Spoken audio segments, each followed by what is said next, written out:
It's the Ugly American Werewolf in London Rock Podcast with your hosts, the Wolf and Action Jackson, who are keeping rock alive by talking classic rock, hard rock, progressive rock, heavy metal, 80s music, early MTV, UK vs. US chart success, and much more.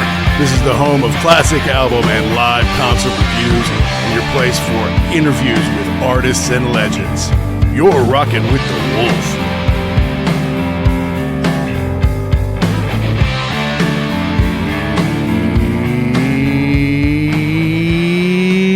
Out there, rock and rollers. Welcome to episode number 286 of the Ugly American Werewolf in London Rock Podcast. Brought to you by me, your host, Mac B. the Wolf, and I will be joined, as I always am, by my partner in crime from the East Coast of the USA, Mr. Gary Action Jackson. And we love that you've been tuning in here lately. We've had a lot of incredible guests, members of the Rock and Roll Hall of Fame, classic bands, folks with new material, people who've been doing it 50 years or more. Had a lot of fun here on the show lately. And last week we got to do Blue Oyster Cult's Agents of Fortune as it turned 50. Just happened to include one of the greatest rock songs of all time, Don't Fear the Reaper. Kind of immortalized by Will Ferrell in the Saturday Night Live cast with a funny skit, but just an epically classic rock album that's diverse because of all the different songwriters and singers. And if you don't know that one, I do recommend you go back and check it out. But this week we had the opportunity to review one of those short run movies, a documentary about Iron Maiden called Burning Ambition. And we do like to do these things. We did the Becoming Led Zeppelin. We did the Dio one. We did the Tom Petty one. If people are going to make a full-length motion picture, put it on the big screen and give us the opportunity to go see it, I think it's a fun thing to do. It's a good opportunity to review new material from bands that we love. And we don't mind doing stuff that's 40, 50, maybe even more years old because it's that good and it's something that's affected us over the years. But if you've got something new, a new story to tell or a new perspective, and you're going to put it into a film, I think it's great. And it's a lot cheaper than going to see them live. And you get a chance to learn stuff that you never did before. Now, obviously, Iron Maiden is a band who we've covered here multiple times. We've done multiple live concert reviews. We've reviewed, is it half a dozen other albums? I don't know how many we've done so far, to be honest with you. Bruce Dickinson's speaking tour, whatever. They are a band that we really love because they really give it up for their fans. They do amazing shows. They've been doing amazing music for decades, and everything they do for the most part is very high quality. So when they say there's a major motion picture, documentary coming out about the life and times of Iron Maiden, their rise and fall and rise again to being one of the biggest bands in the world, we knew we wanted to go see it, and we figured we'd talk about it here on the show because we never really get tired of talking about Iron Maiden. And we were psyched to see that guest of the show, Brian Slagle, who actually came on a couple months ago on First Concert Memories to talk about his first Iron Maiden concert, his first of over 300 that he's seen over the decades, was in the movie, as they had some metal luminaries like Lars Ulrich, like Tom Morello, but also fans that had been touched by this music for so long, had the opportunity to talk about what their Maiden music and, of course, the image of Eddie meant to them. So, with a limited run, we went to check it out. Now, I'll tell you, folks, I bought tickets a long time ago for me and the Wolf Cub, and then it turns out she had a conflict. She couldn't go the Saturday of, but they're doing it on Thursday and Saturday. So I went ahead and bought tickets after her game on Thursday, saying, all right, we might be a little late, but we'll go. Well, we got there a little late, and it was the wrong theater. And then, of course, on Saturday, when I did go, I couldn't find the tickets that I bought months earlier, so I ended up buying a fifth ticket. So I actually bought 5 tickets, but only one of those tickets really got used. It kind of pisses me off, but at the end of the day, if Iron Maiden gets the money, I really don't care. They deserve it. They have done so much for us as fans over the decades that I'm happy for them to get it. And we're going to go with Death, me and Jackson, on the pluses and minuses of it, because the fact of the matter is Iron Maiden has covered their rise and fall and rise before. They've done some great documentaries over the years, 12 Wasted Years, the early years part 1 and 2 and 3. They got Flight 666. They have documented themselves very, very well and given unprecedented access over the years. This is more of a career retrospective and kind of a bigger budget thing for those who might not just be hardcore fans, but casual fans or even folks who aren't that familiar with Iron Maiden can come in and get to know a little bit about the story of the band, how they rose to international fame, how it fell off thanks to grunge and the lineup changes, and how they built it back up to once again be one of the biggest touring acts in the world. and we're going to go in depth on it here on the show. But first, we do have a little bit of business to take care of. We always like to mention we're proud members of the Pantheon Podcast Media Network, a family of over 100 different shows. You can learn more at pantheonpodcast.com, follow on socials at Pantheon Pods. And you know we love to give shout-outs to our intergalactic sponsor, rarevinyl.com, who's based in the UK, folks, but they ship all over the world and they procure collections from all over the world. And yes, they have a killer supply of Iron Maiden stuff in their catalog of over 250,000 items.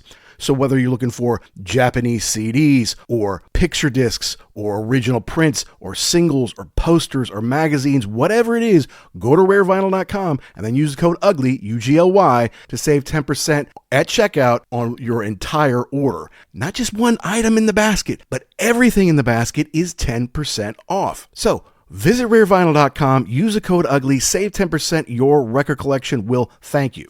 Now back to Burning Ambition. There's some parts of it that we really liked. There are some parts that we thought were lacking. But that's because we've seen all the many documentaries on Iron Maiden over the years. We know the stories for the most part. So you're not going to surprise us with a whole lot of new stuff, but you could surprise us with the way you presented it. And there are some real highlights in this, even though I thought in some places they might have been a little deficient, but I don't think they had the opportunity to really go through every little thing that they did over the last 50 years. They kind of had to use some big brush strokes. They kind of had to pop over some stuff where it was just kind of business as usual and really focus on the relationships, the triumphs, the breakups, the makeups, and the reason they're still going today. So let's jump into it. We're reviewing Iron Maiden's movie Burning Ambition here on The Wolf.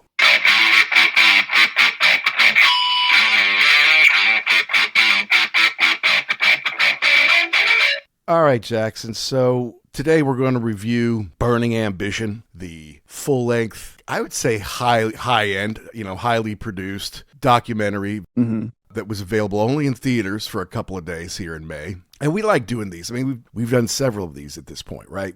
Kind of it's a short run. Sometimes it's just a day or two. Yeah. We're kind of a sucker for these things, whether it's the Tom Petty movie or, I think Dio. The Dio movie, Becoming Led Zeppelin, I think had a little bit bigger release. But at any rate, it doesn't matter whether it's in the theater or it's straight to a DVD or even just straight to the internet. A good documentary about a great band is always fascinating, unless they've already done several great documentaries.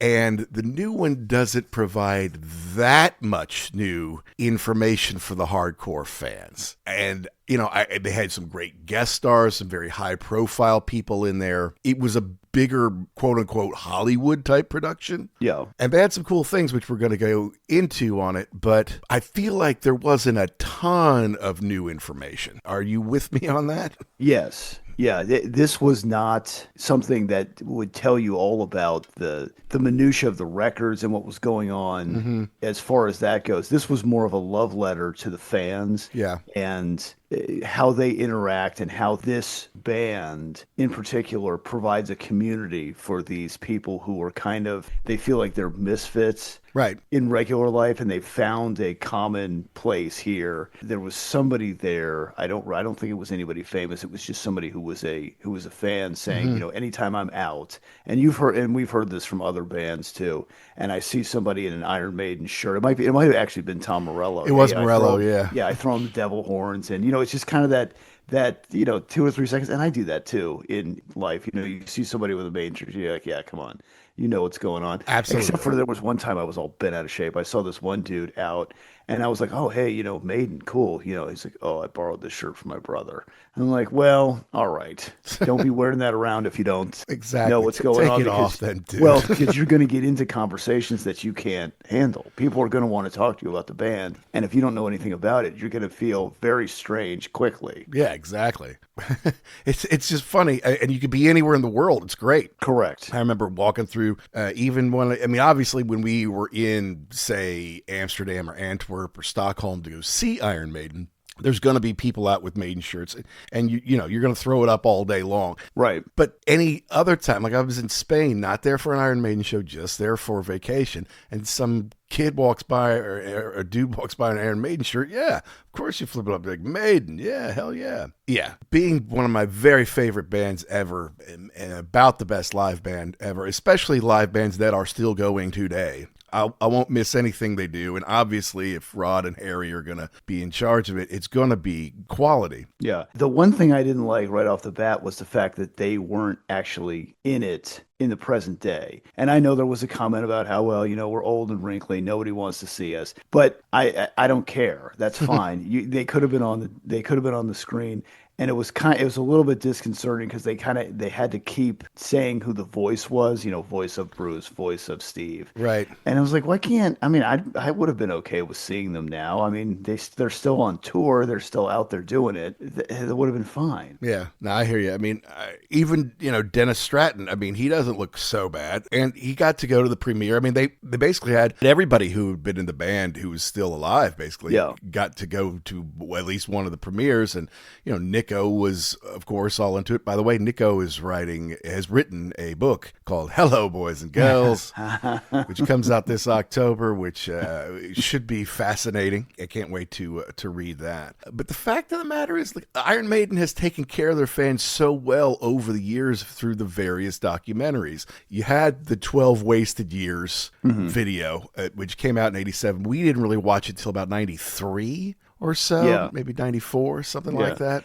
And to me, that was a lot more of the history of the band. Yeah. And that gave a really good kind of first intro to the entire history up until that point. So, yeah, if you were looking for something like that, you were going to be a little disappointed. Yeah, and I understand why they might not go into as much detail. Plus, that was only about 12 years. But it had a lot of good people who work with the band. I mean, Andy Taylor, their longtime financial, manager, and he had a good spot in it. It's the first time we saw Dave Lights, and it was good to see Dave Lights in this one. Honestly, I hadn't heard from him in a long time. They didn't necessarily put him in some of the other documentaries, and I was afraid that he had either fallen out or was not with us anymore. He seemed like the kind of guy who might not live to be really old in that 12 Wasted Years documentary, but it was good to see him, especially when they were talking about going to Poland behind the Iron Curtain, because in the 12 Wasted Year documentary, that was a big part of it, really.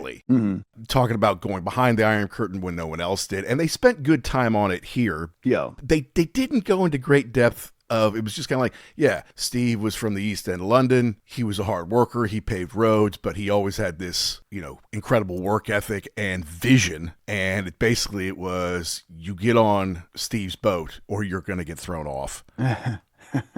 Which is the truth. I mean, absolutely. He's always been in charge of Iron Maiden. You can't fight him on anything, even although, Rod Smallwood does have enough sway to tell him no, because there was that great part about how Bruce came in the band and then Bruce is singing center stage. Right. The problem is that's kind of Steve Harris's spot.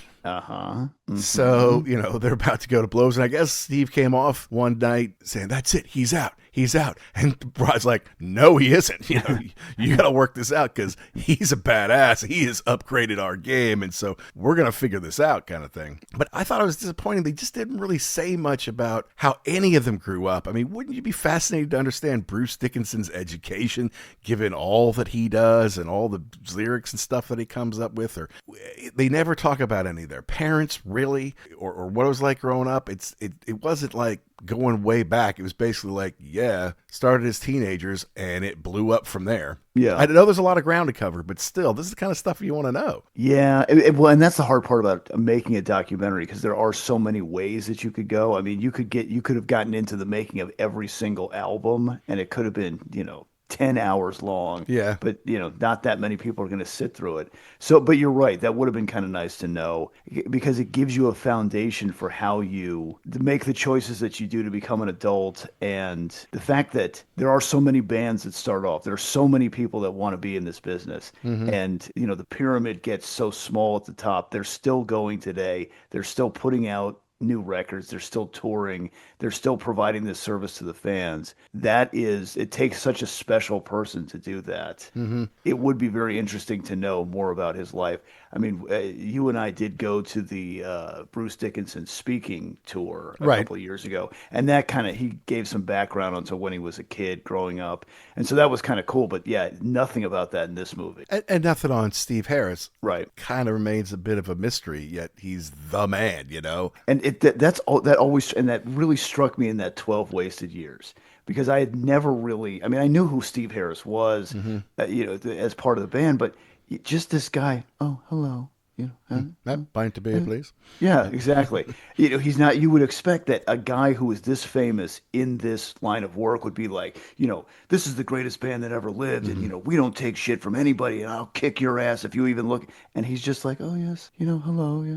I'm very non-assuming, but not like that behind the scenes. Like he is. And it was really interesting to see that clip of Blaze talking about getting spit on. Mm-hmm. And he's met, and then you see Steve kind of switch gears. Yeah. There on the stage, and it's like, oh, wait a minute, there's the street hooligan, right, that will kick your ass if you call him names or something. I'm like, fight you for anything, right? Yeah. Yes, yeah. There it is. You do not want to mess with that guy. No. He's back there holding his hair back so he can look you in the eye and say, you. Yes, I'm going to kill you. I'm going to whip right your there. ass. Yeah. And Blaze is just, all into it too. He's like, I'm just glad Steve has my back kind of right. thing. Then it emboldens him to be like, come up here, I'm going to finish this. Right. But you're right. That was really cool that he was there out in front with everybody else, because he is part of the band. I mean, it was, actually, it was really cool too. I took my son, Brian Slagle came on, like, oh yeah, I know that dude. We've talked to him a couple times. That was awesome. Yeah. When Brian was talking about the fact that he doesn't listen to the Blaze Bayley years. But I'm like, that was what, 5 or 6 years of the band's catalog. He is still part of it, and I'm glad that he was included in it. Not only in the movie, but coming to the premiere and saying, yeah, this guy is part of the family. Yeah, absolutely. He earned it. He deserved it. Mm-hmm. And that was the part of Iron Maiden's history that I respect Steve Harris for, because in the 90s, late 90s, especially after grunge had happened in America, like they could still tour fairly big in most of the rest of the world. Mm-hmm. Maybe not 20,000, but they could still do some, 5,000 seaters and certainly do big festivals and stuff like that. But in America, it was really down for them. And I saw them at a small nightclub, I think it was Shades, where I also saw like Night Ranger or Cinderella. Yeah. I saw Cinderella, kind of at the tail end when grunge had killed all that stuff. Mm. And that they're playing to hundreds of people instead of thousands. But Steve Harris, God love him, said, hey, that's great. It's a challenge. Let's get back. Let's go build it back up. We're not big. Fine. Let's go play smaller shows and we will build it back up. And who was it? I can't remember who it was in the movie. It was like, it was a place that maybe held 1,000 people and only 500 were there. And I was thinking about you in the Shades nightclub story when they were talking about that. Yeah. To go to 1,000 seater, that's small already. And it's only half full. And it's not full. Yeah. You got to think to yourself, this is it. I mean, it's over. Yeah. Yikes. Yeah, that's scary. But, I mean, Steve's work ethic won't let them just stop. And some people would be insulted. Like, if I can still pay big gigs on 4 or 5 other continents, then screw North America, or screw the United States anyway. We can go to Mexico and sell out. We can go to Central America and sell out. We can probably do okay in Canada, but the U.S. is just letting us down. But, like he says, there are fans there. There are fans who have not quit on us, and we're going to go play for them. And if we pick up some new ones along the way, we will. And that was the first time I got to see them, was in the Blaze era. And it was an incredible night for me and Rob.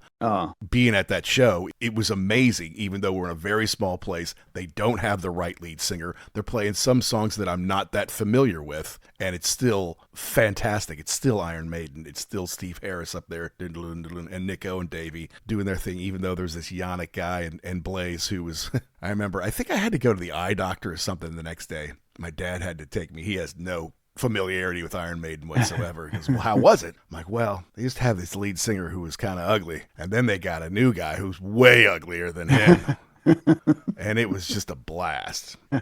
I can only imagine the animals that showed up to that show, though, because I mean, you figure now you distilled it down to the hardcore Yeah. people who like they don't care if they were playing in a parking lot, they'd go and watch them. So that is something to be said.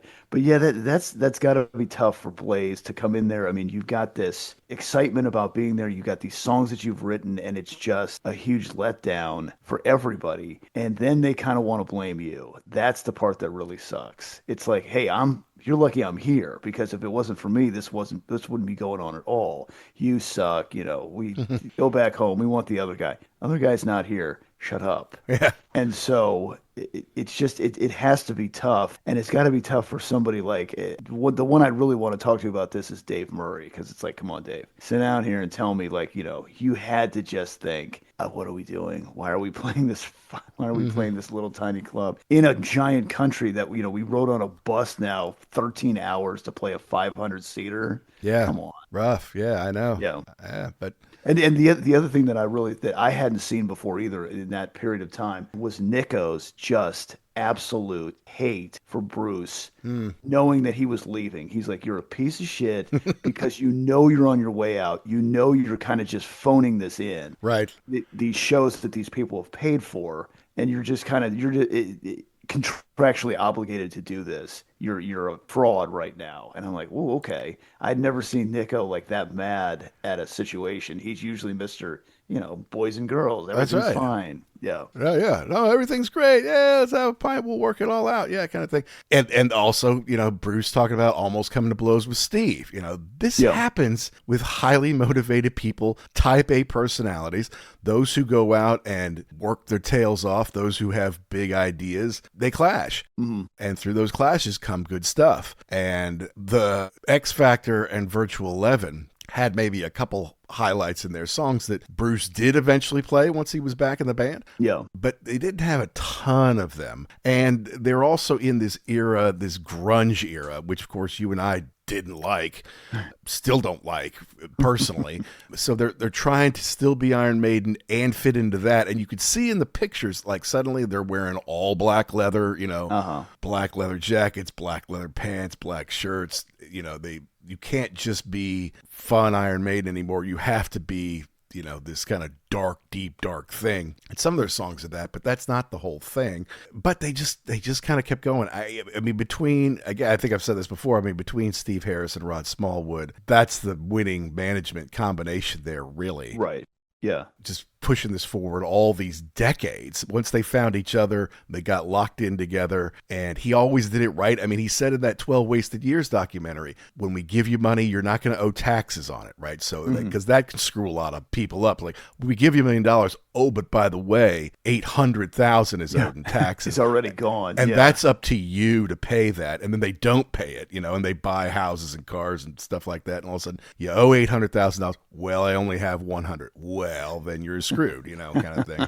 So they did it very intelligently. Yeah. And I loved the whole Eddie evolution thing. The one part that I assume was new for the movie was they did these animations of many of the big album covers, right? They had the lobotomized Eddie in the padded cell, all chained up trying to break out. They had the devil manipulating puppet Eddie, whereas Eddie is manipulating the puppet devil, They had Life After Death breaking out of the ground. They had the Fear of the Dark one. They didn't do anything for our favorite, by the way, which seemed like there's so much potential for that, Right. That would be somewhere in time for those who are just listening to this one, who haven't listened to the, I don't know, is it 8? Is it 9 Iron Maiden shows we've done where we kind of talk about our love for that one? I was going to say, what are you waiting for? Yeah, I didn't know that Dave and Adrian had been tight as like kids since they're like 12 or 13.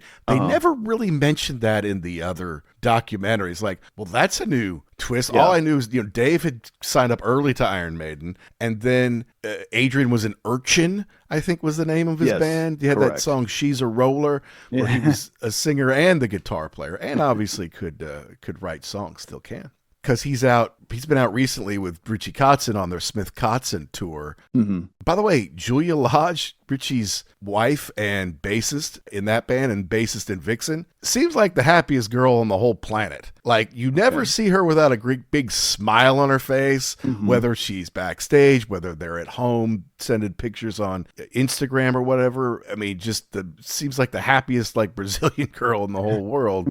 I would love to see them because they do big festival shows. They get pretty good gigs. I feel like they'd be a club band here in America, maybe a theater band, maybe. Yeah. But that'd be a fun one to see. Hey, it's Brian Slagle. I'm the CEO of Metal Blade Records, and you're listening to the Ugly American Werewolf in London. But, okay, so Yeah. 12 Wasted Years was great from back in the day because it did do the history of the band and wove in, all their videos and stuff like that. But in 2004, they put out a DVD, History of Iron Maiden Part 1, The Early Days. Okay, so that's a 90-minute documentary. It was available on DVD, but it gave you a whole lot of stuff. I mean, they'd had Live at the Rainbow 1980 on there, Beast Over Hammersmith, which is about 9 songs from 82, Live in Dortmund, which is 7 more songs in 83. Plus, there was an 81 documentary called 20th Century Box. It was about 20 minutes. Plus, they gave you 1980, 45 minutes at the Ruskin Arms, plus some promo videos and some Top of the Pops performances. Like, wow. Not to mention, they had everybody on camera, including Dennis Stratton and Clive Burr, who's no longer with us, of course. I mean, they didn't just write them off, say they used to be in the band. They, had them come in and be interviewed and tell their story. There's not like a lot of bad blood, it doesn't seem, with people who have, maybe enough time had to pass, but there's not a lot of bad blood with the former members, Yeah. I do remember in the 12 Wasted Years, the Paul Di'Anno stuff, he was like playing pool or something, and it looked like he couldn't really be bothered to answer these questions.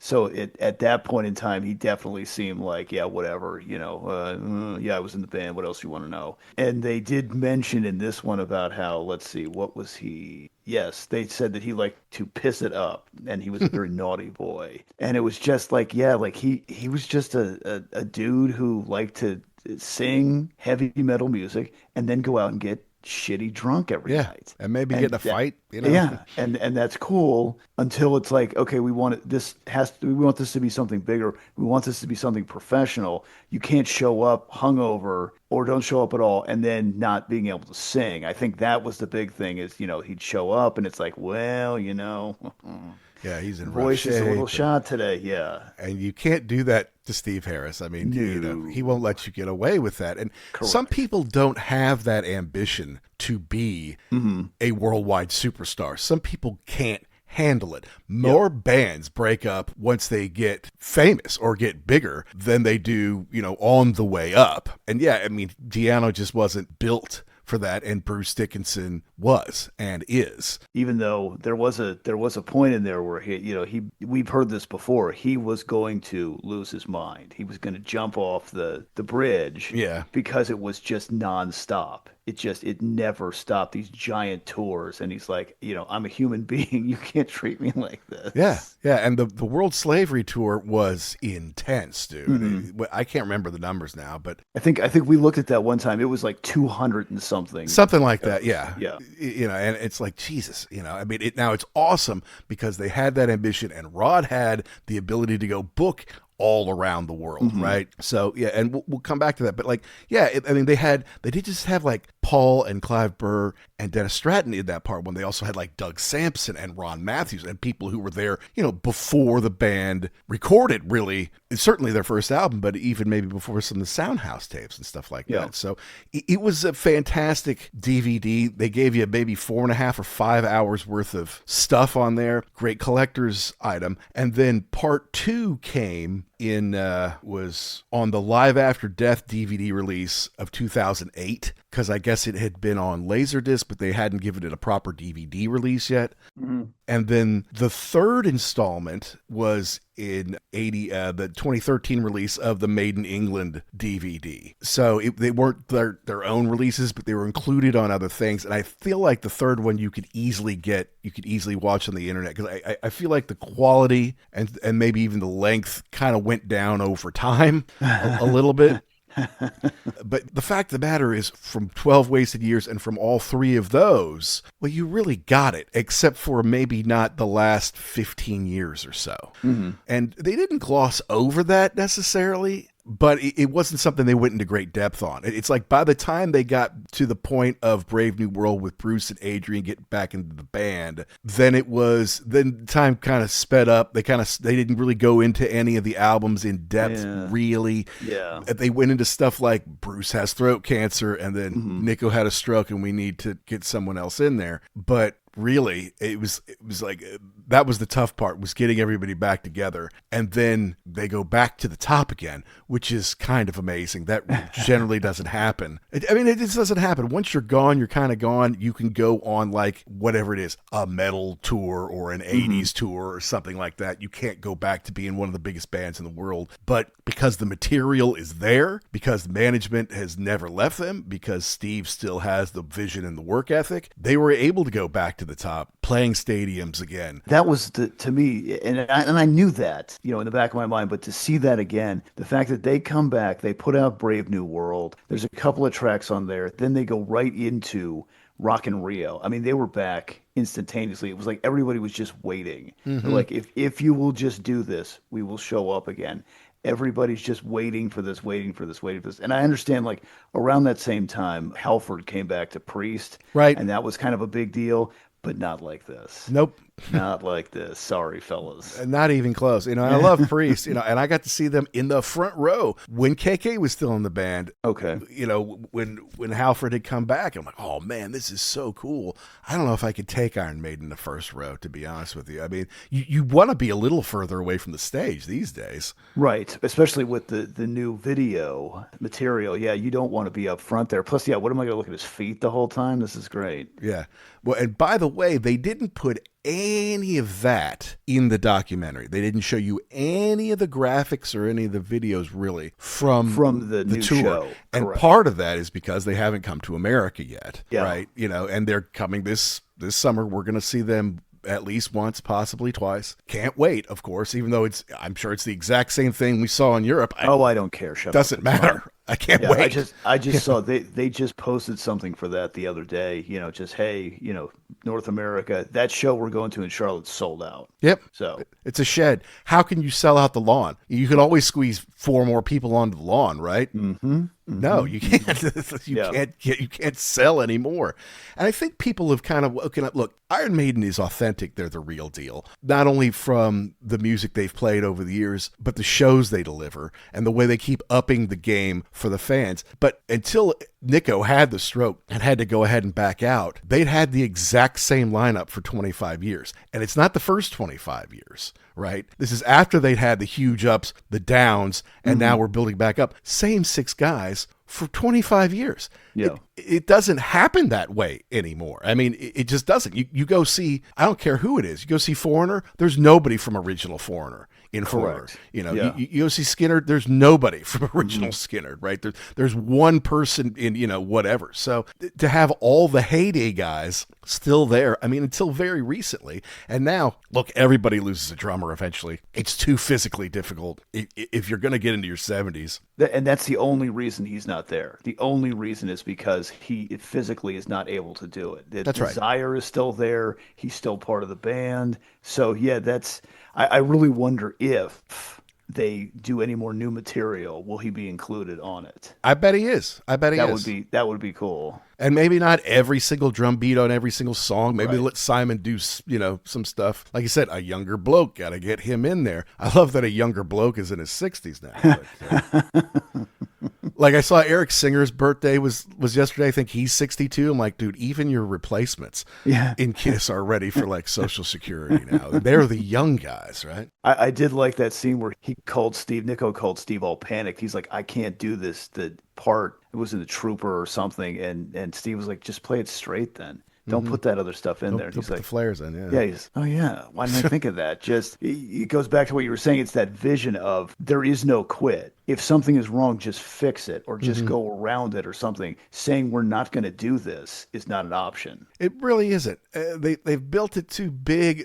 The fans are too into it. Now, we talked about having Brian Slagle on there, and that was cool to see. Hey, we know that guy. We've talked to him before, and it's not surprising to see Tom Morello on there. He's been kind of singing their praises for a long time. It's cool kind of to see like a Javier Bardem on there. Yeah. But I thought it was even better when they had like just the fans, just kind of random fans who got to appear in the movie. And then they got to go to the premiere too. Cool. Yeah, I mean, I saw that like on the premiere stuff in London or wherever. It's like they had those folks get to come as well. So that's huge for them. And it doesn't shock me because that they know how valuable the fans are.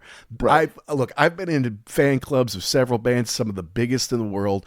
No one treats their fans as well as Iron Maiden through fan club, through giveaways, through First to the Barrier, through product, through continuing to make good music. Anything they put out that has the Iron Maiden logo on it is going to be quality. Found some Trooper beer not that long ago. I don't drink it, but I have it on the bar so that I have it. They're like totems now. Yeah. But yeah, anything they do is high quality. It's all for the fans. But I mean, let's be honest. If you were a hardcore Iron Maiden fan, you're a weirdo, and that's just the way You're an it outsider. goes. Yeah. Correct. And you don't in this place, inside this band or inside this fan world, it's okay to be this person. Even if you're not maybe outwardly in your regular life, when you get in here, you can say, yeah, you know what? We're all in the same spot. We love this music. We love the imagery. We love the band. You're instantly in this community.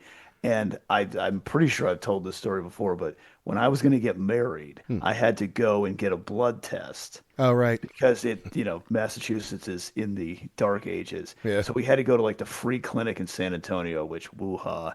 Anyway, Wow. We get there and the doctor was like, first of all, like, why are you even here? Because, most of these. You're white, you have insurance, like what's going on here, right? Demographics.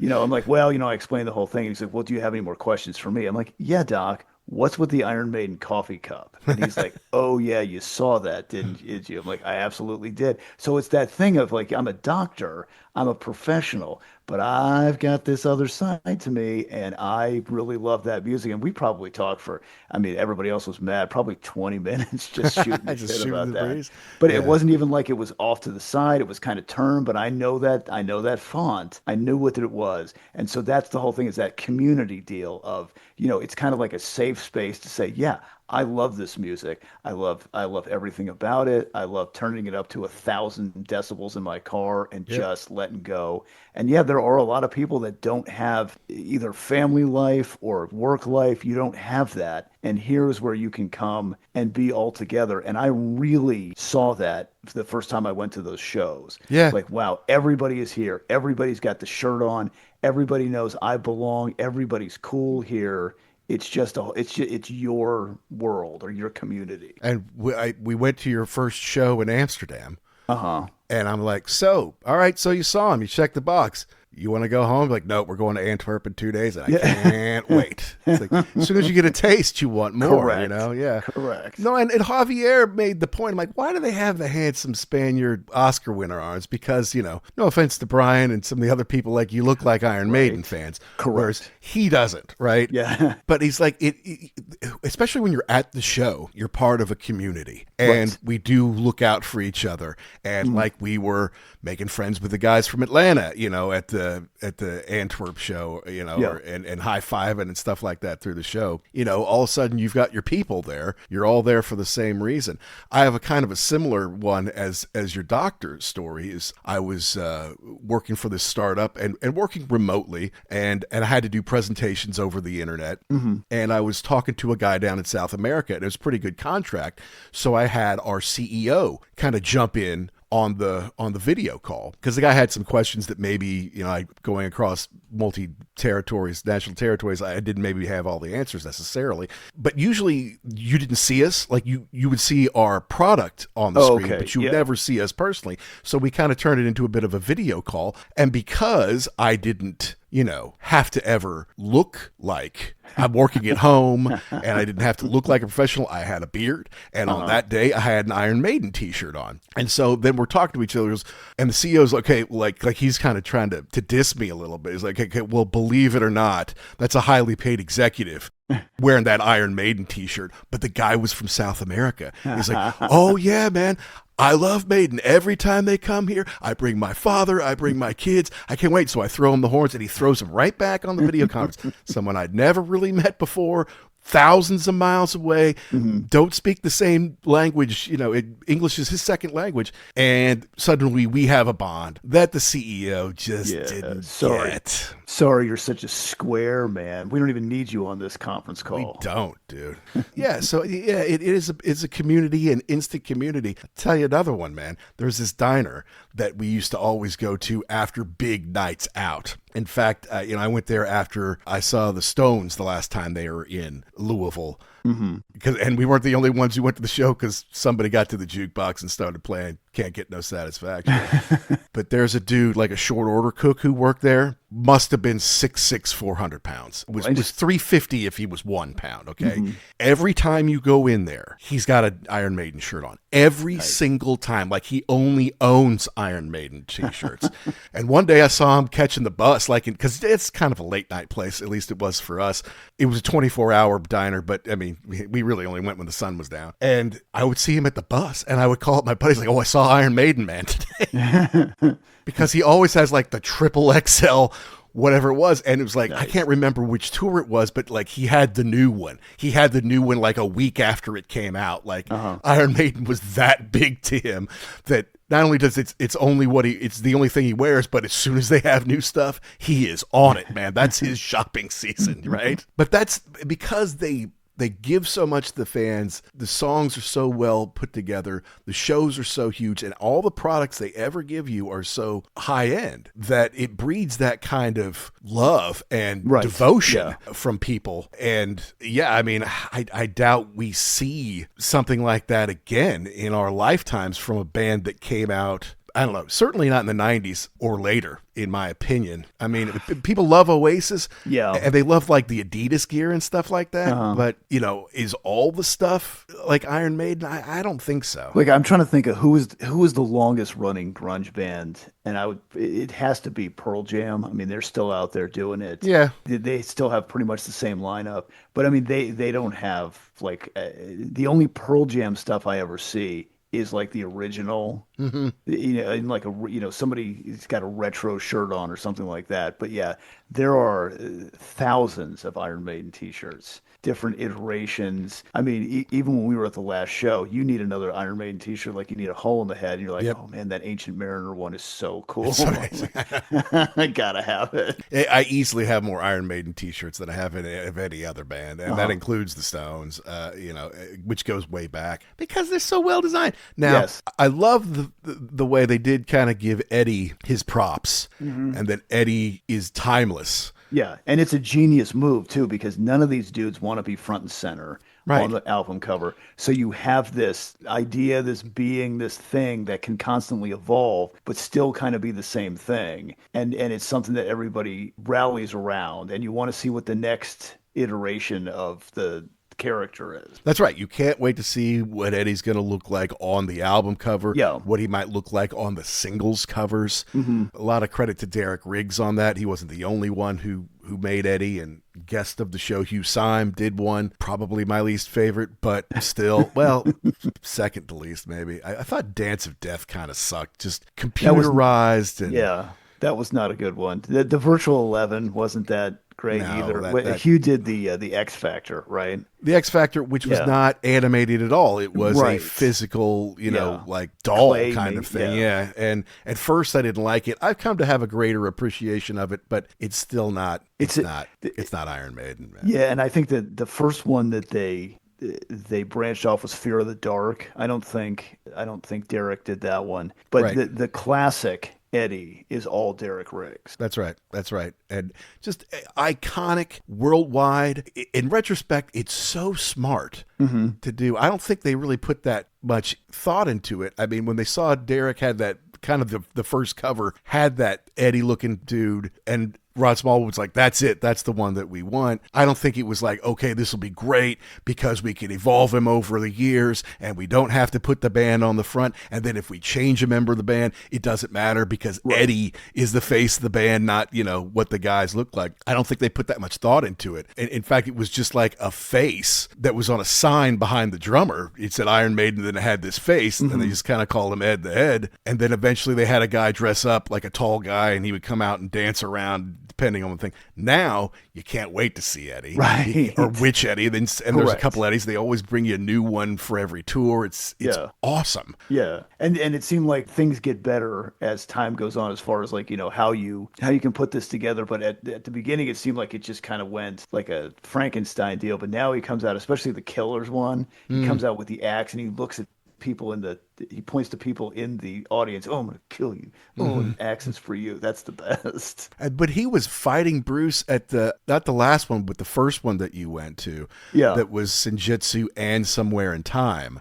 Where they were actually like Bruce was firing at him and he was firing back. Cannon. And it was like, that's awesome. That was the coolest. Honestly, that was the coolest one ever. The last tour, Eddie made appearances and there's a couple different ones. And of course, at the end, he kind of comes out on the big screen, enormous. Yeah. But I just thought that was so cool. The Blade Runner Hunter Eddie and Back in Time Eddie was really in a fight with Bruce. And it's an amazing stage show. It's so much fun. But now, look, back to this specific movie. Yes. I'm glad that they did it. I'm glad it got this big release. I'm glad they got some high-end stars to come in and do this stuff. And it's great for them at this point in their lives to kind of reflect on everything they've done over 50 years. It's pretty impressive. But I still feel like there were some things they left out that they hadn't covered in any of the other ones, and that there were things that they covered so much better in the other ones. But I will give them props for going back to do Poland correctly, because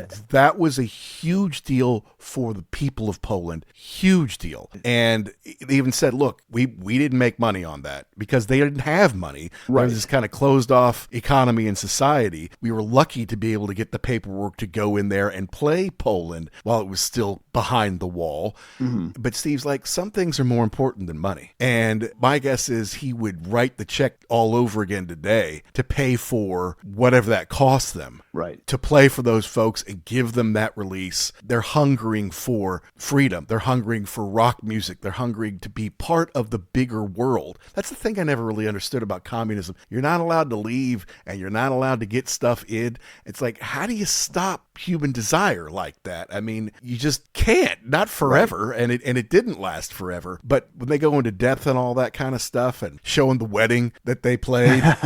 They just showed up and started playing Smoke on the Water. Well, yeah, because it was the only place with a bar, so they had to go, and then people kind of started to, some of the younger people may have recognized them. The old people, I think, were like, what the hell? Yeah, what is going on? The bride was probably not thrilled. But I bet she still talks about it today. I bet she does, yeah. So, I mean... That was the one thing that I didn't... I mean, I knew the story. I mean, Behind the Iron Curtain, Iron Maiden Behind the Iron Curtain. Okay, that was always cool. Yeah, they went and played some stuff back in the day. Okay, great. Good for them. But to see that footage of just... Ew, this is terrible. Like everything is just, you live in government housing, you have government car, you work at government job. Ew. And the whole thing about how like we couldn't get music, like you could maybe get like a bootleg tape that somebody would send you over the border or something. Right. That's awful. Yeah. Just an awful, just oppressive. And you're right, you cannot stop the spirit of human beings to say, I hate all of this. I got to have some kind of free thought, free will. And then there was that woman talking about, was it Lebanon that she grew up in? Yeah. And the footage of that stuff, everything was just blown up. And yeah, you get that thing of, I have nothing, but I have this one thing that I can look forward to, this one refuge that I can go to and listen to this music. That was pretty powerful. Absolutely it was. And it got me back to my old saying is that rock and roll saves lives. Rock and roll can change the world. And honestly, if you wanted to send a rock band into one of these places, whether it's the Middle East or anywhere that there's like oppressed folks, and send one rock band, I wouldn't send the Stones or like a Coldplay or a U2 or anything like that. I would send Iron Maiden to show them what they've been missing. Yeah. And the other thing too was, you're talking about they weren't making any money. It was costing them, but they brought the whole show. Yeah. Pyro and everything. Lights, all of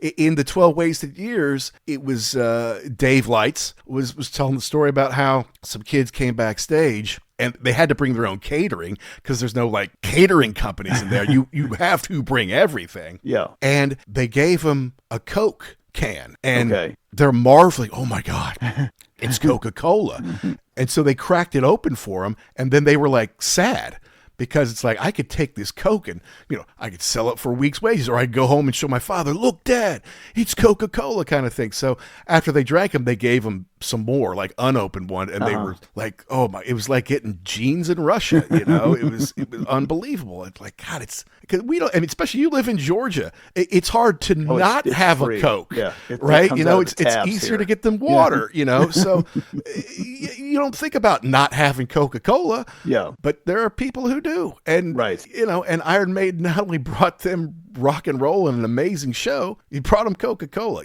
That's breaking boundaries. That's changing the world. Hey, what's up, everybody? It's rock and roll comedian Don Jameson, and you're listening to my Pantheon podcast partners, the Ugly American Werewolf in London, and actually, they're kind of beautiful. What are your final thoughts on the Burning Ambition? I mean, I liked it from the fact that it just showed that it was the community and the fans are always first, and how much these individual people, not just stars, love this band. If you were going there for a history, you're going to be disappointed. But I think if it's a casual person going in there, it's a pretty good overview of the world that they've created. When they went through they just showed the album covers for especially into the Somewhere in Time years, Seventh Son, all that, when they just stacked them together, I'm like, okay, well, we're not going into any of this. They're just kind of showing me what was happening during this time. You would be a little bit disappointed, but there is a whole bunch of other stuff out there. If you really want to know the history, if you want to get into the minutia, there's other stuff out there. This is kind of a good overview of the whole thing. Of 50 years. Yeah, that's correct. Right. I mean, and I understand the saying, well, who wants to watch a 4 or 5 hour documentary? I'm like, me. Right and here. So many of the Iron Maiden fans do. But that's not just who this is for. Right. Right. They're trying to do something a little bit bigger, get the casual fans, get the folks who are kind of familiar on the fringes, because they know the diehards are going to come no matter what. Correct. And they're going to come see them play no matter what. So this is it's a good career retrospective at a point where they're not going to be going on forever. I mean, they're closer to the end than they are to the beginning. Steve is almost 70. There was a dude on there saying this will go on even when they decide to hang it up, when they retire officially.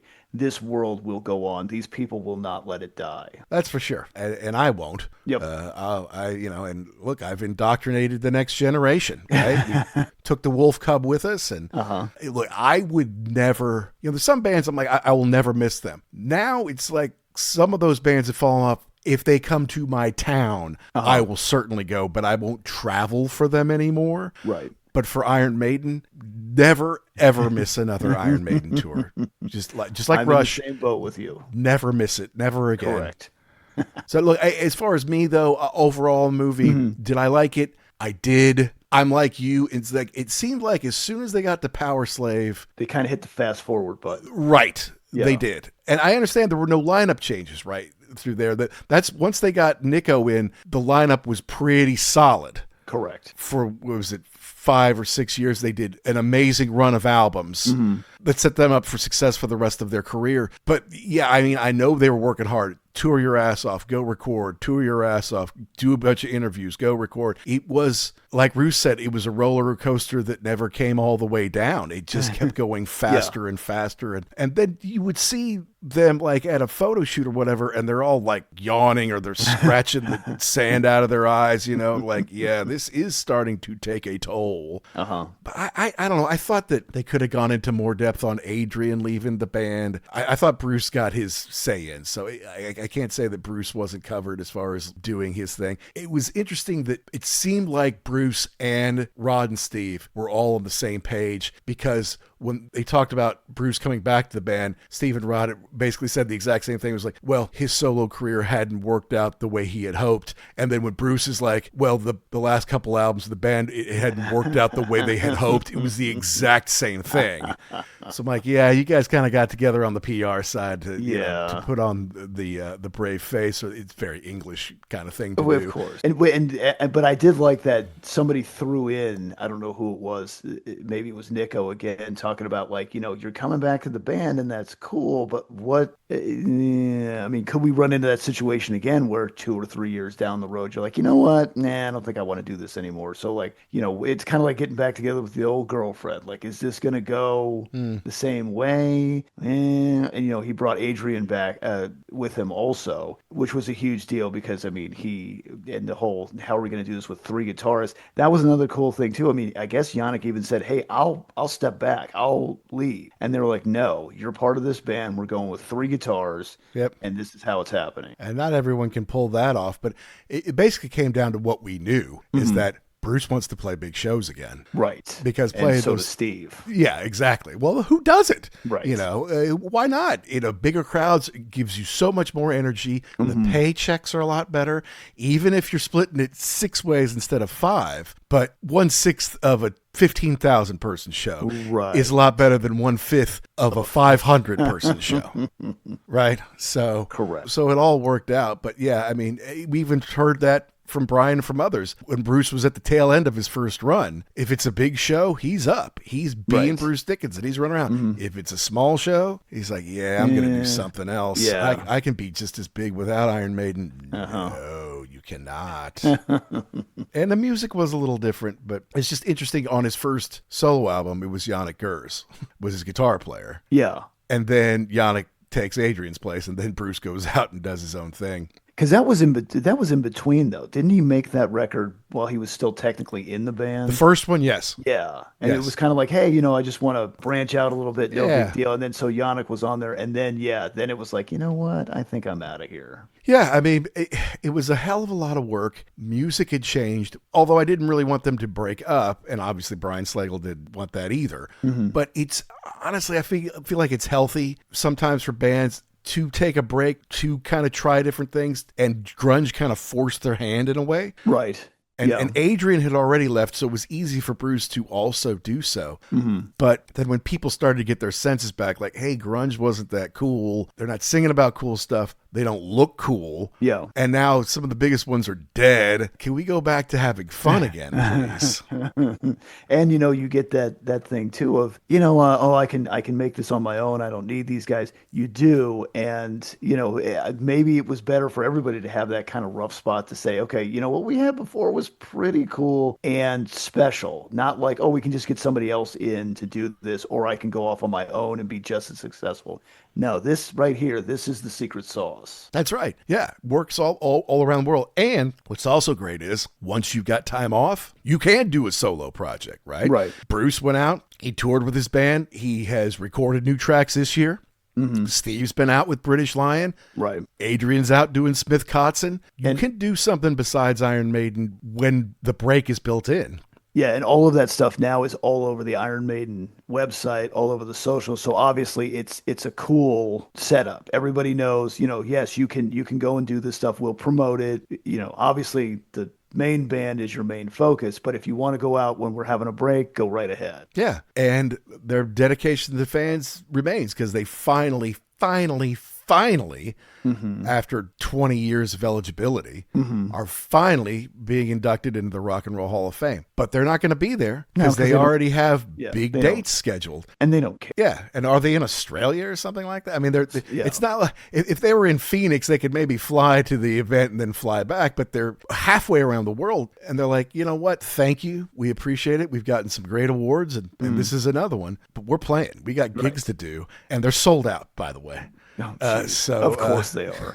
so Of course they we're going are. to do that. I mean, they sell out 9, 10, 11 months in advance. It's unbelievable. Yeah, and that's the other thing. The scope I didn't get either when we first went. I was like, yeah, okay, we'll go, and it was in Europe, so I knew they sold out better there. But yeah, just to see that it wasn't just like people going because it's like, man, I don't have anything else to do. And I remember these guys from the '80s. They're like, oh, dude, you've got the shirt on from like the X Factor. Like you've been here the whole time. You've been just waiting for them to come back. This is pretty cool. Although would it be the worst thing if Nico shows up at the Rock and Roll Hall of Fame? Just somebody to, give a speech or something, especially Yeah, that him. would be interesting. Boys yeah. and girls. Yeah. I didn't think Although about that. the thing with the Hall of Fame is, I know they don't care because whatever, I don't need this, but it's still a validation for all of the fans to say, yes, see, shut up, now you get it. That's where they belong. Yeah, in the Hall of Fame. It's important for the fans. It's Correct. not that important for the bands, but to fans, it is a very big deal. Mm-hmm. And yeah, I mean, being in Europe, we learned, hey, attractive women do like Iron Maiden. Right? Right? I mean, they're attractive. They'll probably kill you, but it's fine. I'm okay with that. Yeah, that's a great way to die, right? Hands of an attractive Iron Maiden fan. Right. There's a lot worse ways to go. And if we went to South America to see them, those girls are unbelievably hot, dude. I want to do that so bad, but that scares me. The level of intensity at that show would be Look, I'm happy to be in the crowd because, like Javier said, it is a family. You're looking out for each other. Right. You're pretty well protected. I'd love to go see them in South America, but I want to be in the skybox. It has to be, because I understand you're supporting me and loving me, but you're also crushing me to death. So. Yeah, exactly. And it's like 100 degrees here. Correct. And I'm fat and I don't need to be sweating all over you guys for 2 hours. Yeah. So I'm going to try my very best to get to South America to see them. Just because the wife now covers South America and she has to go there once or twice a year. Because she has the whole continent, we don't have to just go to Brazil. We could go to Argentina, So it's something I'm thinking about. I don't know how expensive that would be. Probably more than I want to spend. But I feel like if they had a booze sponsor, maybe we could get Skybox. That would be the way to go, yeah. Yeah. But I would have to have that worked out before I bought Correct. I don't know how expensive that ticket would be. Yeah. I'm talking about plane ticket, not ticket to the show. Right, correct. Because they kind of managed that pretty well as far as the expense goes for the fans down there. But it was cool, like when they're talking about, they finally got like the 737 that Bruce can fly, and they can put absolutely everything in there, all the equipment, all the people. Yeah. And then they can get to Lima. Yeah. Whereas you could never do that with all the trucks and stuff. Right. Going through South America, you couldn't do that. But if you could just fly in. Yeah. Or even with commercial flights they were talking about. Well, yeah, that's great, but the flight's not for a week and a half. Well, we don't want to sit here and waste time and money. So yeah, that plane was a game changer. And just to see it in all of its iterations too. Ed Force One. That's awesome. That's so awesome. Yeah, I mean, no one else does that. I mean, Nope. Metallica doesn't have that plane. They do not. No. The Stones don't have that plane, so. Well, and honestly, that's part of it too. That's another huge part of it. They are still together. They do everything together. I love Metallica, but they don't travel together. Neither do the Stones. No. They do their own thing and then they get together. These dudes are all in together. With the crew. Correct. They're all, I mean, maybe they get to sit up front, but the whole crew is on that plane, Right. So yeah, they're with everybody, and the folks who work for them are totally dedicated to them. They work with them for decades, and that's another reason why they keep touring, is because if you stop touring for a few years, then you lose all your best people, Right. because they got to work. They got to go Correct. find a gig. They'll go get picked up somewhere. It's like, no, we just kind of keep touring. They keep everybody on the payroll all year long. It's an amazing. I would love to see the business operations stuff. I mean, just Right. like all the Yeah. payroll, all the money going in, all of it going out. I know that's very personal stuff they would never share, but I would be fascinating just to see how big of a business it really is. Oh, it's got to be enormous because you figure you got the touring, but then you've also got all the merchandise, the fan club stuff, The equipment. Correct. Yeah, and then it gets into we were talking about I don't have any Blue Oyster Cult where they bought all the lasers and everything. How much of the stuff do you buy? How much of the stuff do you rent? Then you got to go to different countries. Like when they were talking about some of those places, like you're out in the middle of nowhere playing this show.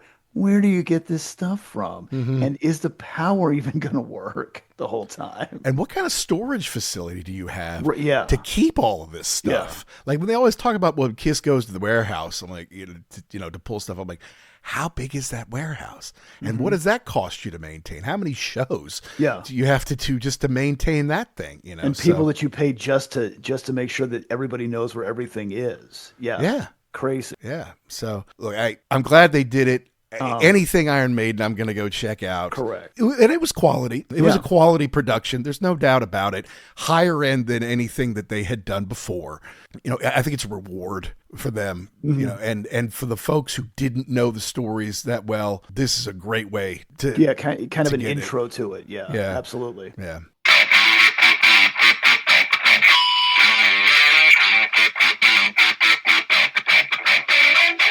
So the final verdict on Burning Ambition for me is that it is a well put together documentary.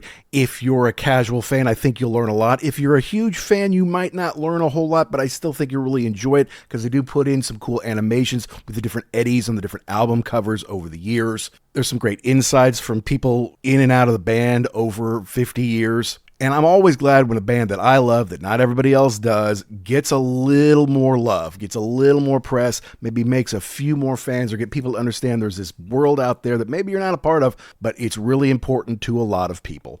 And it shows. Polestar just put out a number of the top 25 grossing acts over the last, since 2001. And Iron Maiden is 19th. They sold over 10 million tickets since they got back together, which is pretty impressive. And yeah, there are people like the Stones and Coldplay and U2 and Metallica ahead of them. Of course, people like Madonna are up there ahead of them. You would expect that. You expect the Eagles to be ahead of them, but they're not ahead of them by much because Iron Maiden gets out there and works, and they give up huge energy and live shows to their fans. And it's why people keep coming back after all this time. So while there were some parts that I thought were deficient, the reason I know they're deficient is because Iron Maiden has told me this before in one of the many documentaries that they've offered us over the years. Sure, it's for hardcore fans, but people like me and Jackson probably didn't learn a whole lot from it. Maybe a few things here and there, and I'll take any nugget any time when it comes to Iron Maiden. But the fact of the matter is, if you're in the U.S., you better see them this summer, this fall, because they're not going to tour in 2027. That's why I was saying maybe I'll get the chance to go down in late fall, which is kind of like spring for us here in North America. Go down to South America and see them there because the fans are crazy about them. They do huge stadium shows, and Bruce really gets into those. In fact, the whole band really gets into it because they're getting so much energy from the crowd. They're going to give it right back, and I would like to experience that once before I die or before they die, or before we're all too old. But I love talking Iron Maiden, so does Jackson. I promise you that we're going to do a review of the Charlotte show,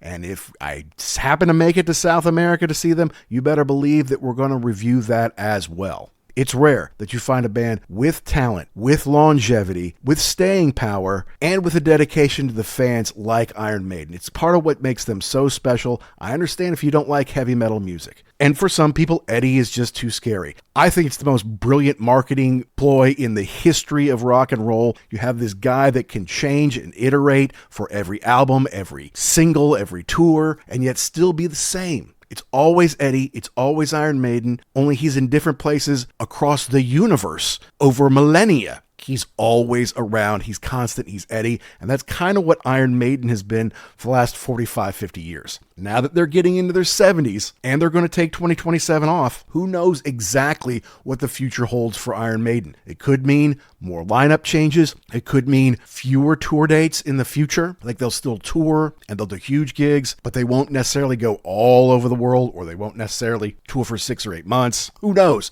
I know that Steve Harris would never quit, but the fact of the matter is, life changes once you're in their 70s, once your whole band is in their 70s, and they don't tour for money anymore. I mean, they make plenty of money, that's for sure, but they don't need it. They've had it for a long time.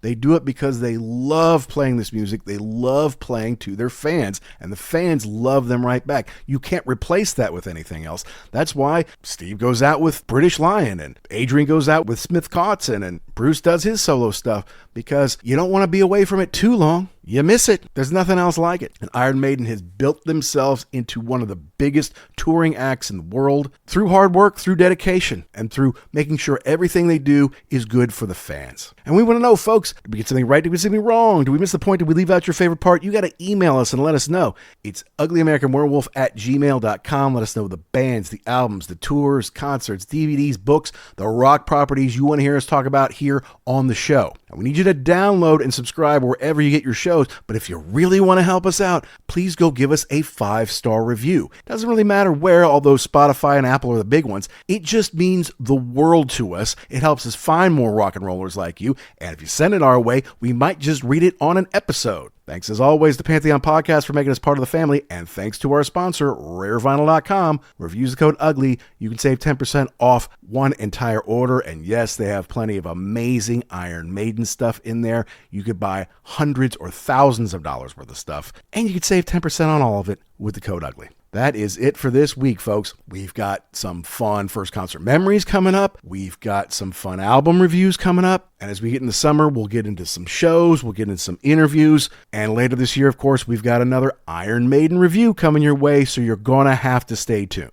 And until next time, to all you rockers all around the world, be cool and keep doing what you do to keep rock alive.